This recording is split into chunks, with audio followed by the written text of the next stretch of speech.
Cedric Golden here coming to you from Northern Kentucky, where the Texas Longhorns turned Kroger Field into the largest escape room in America.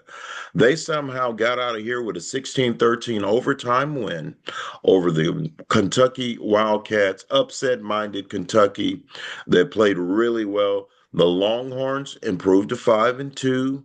2-1 in conference. Shout out to Mason Shipely for the 45-yard field goal to win it. But the Horns leave here with more questions than answers. And it all starts with the two most important people in the program, the coach, Steve Sarkisian, and the quarterback, Arch Manning. They've got to figure it out or it's not going to work. The Texas Longhorns look like they're going to finish 8-4 or 7-5 or maybe worse if they don't fix this offense. Arch Manning was 12 of 27 for 132 yards. He played turnover-free ball for the second straight week, but he missed on some passes that he normally should make. A couple of slant routes that would have gone for big gains that would have made things a lot easier. But he missed and he was off, and the body language wasn't great. And so Sarkeesian's going to have to either make a switch at quarterback. Um, Caldwell, we don't know. Maybe Matthew Caldwell. We don't know. He did say that he didn't consider lifting Arch from the game. He's got all confidence in Manning. Though it should be said, he did lift Quinn Ewers against Georgia for a couple of series last season. I think that they're very thankful for people like Shipley, Ryan Niblett, whose 45-yard punt return in the first half put them in the red zone. That's the only time they were in the red zone in regulation. Inexcusable. It's bad offense, and if they can't pick it up on offense, they're in big trouble. They got another good performance from the defense. The defense did give up 395 yards and made Cutter Boley look like Tim Couch at times, but they only allowed a single touchdown, and that's what it's all about. Only 13 points allowed, so they continue to play well where it counts. Colin Simmons with 3 sacks, and Hill with a an interception and a possible scoop and score, but a teammate knocked the ball from him. And I asked him who it was, and he said, "No comment. That's his prerogative."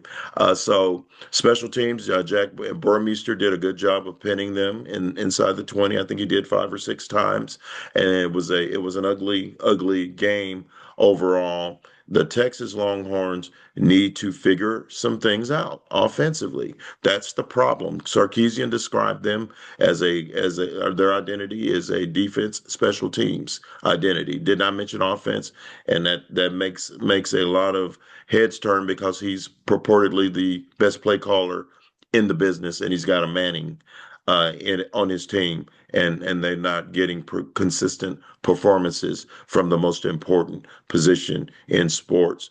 They get Mississippi State Saturday. The cowbells will be clanging, and guess what? An upset is possible. They could lose to Mississippi State. That's how bad the offense is. The defense has so much pressure on it. 86 plays on the field. They were nearly 40 minutes on the field, and you can understand how a defense can tire out that way. So it's not. I'm not trying to be doom and gloom here. I'm just telling you that they do look like a 7-5, 8-4 team.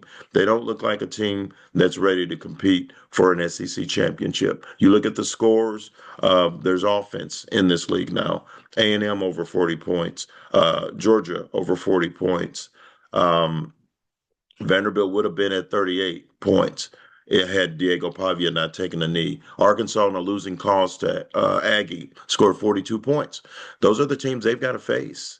And they haven't scored 24 points in a conference game yet. So it's going to be real tough for them being so dependent on defense and special teams to try and get to Atlanta. My guess is they are not going to make it to the SEC title game.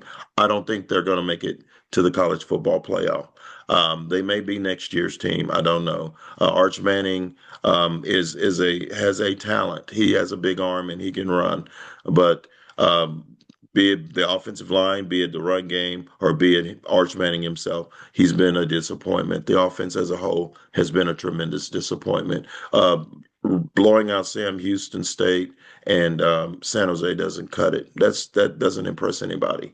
You are who you are, and so what's going to happen is I believe they'll beat Mississippi State, but if they lose, I won't be shocked.